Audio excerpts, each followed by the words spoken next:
Yvan Attal, qui est au casting de la série Bardot diffusée sur France 2 ce lundi 22 mai, révélait il y a quelques années sur le plateau dont est pas couché l'horrible surnom de Charlotte Gainsbourg au lycée de son fils. Yvan Attal, a retrouvé ce lundi 22 mai sur France 2 dans la série Bardot qui rend hommage à la célèbre actrice et chanteuse, surprenait tout le monde en avril 2014, sur le plateau du talk-show On n'est pas couché présenté à l'époque par Laurent Ruquier.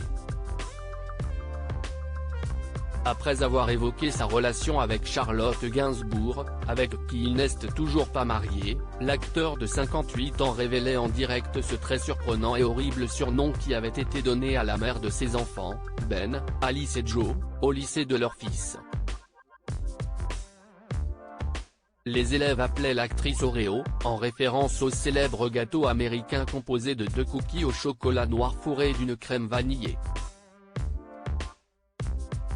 Un surnom qui lui avait été donné après la sortie du film Nymphomaniac dans lequel on aperçoit à un moment l'actrice nue, entourée de 2 hommes de couleur noire. Yvan Attal s'était alors demandé face à Laurent Ruquier et sa bande si sa célèbre compagne avait réellement conscience ou non de l'impact que peuvent avoir les scènes qu'elle peut parfois tourner sur la jeunesse, si est parfois terrible pour les enfants. Je crois que Charlotte ne s'en rend pas compte. Après, je comprends qu'elle aille tourner avec Lars von Trier, le réalisateur du film en question, note de la rédaction, même pour faire ça. Si est quand même l'un des plus grands metteurs en scène qu'il soit. On ne peut pas reprocher à sa femme d'aller dans des films comme ça. Pour rappel, Nymphomaniac raconte le parcours érotique d'une femme, de sa naissance jusqu'à l'âge de 50 ans. Ce film comporte des scènes pornographiques, tournées avec des doublures et soumises à des effets spéciaux. La campagne d'affichage est également très explicite, puisqu'on y voit l'actrice nue et en plein orgasme. À noter qu'il est possible de trouver une version hard et non censurée de ce film.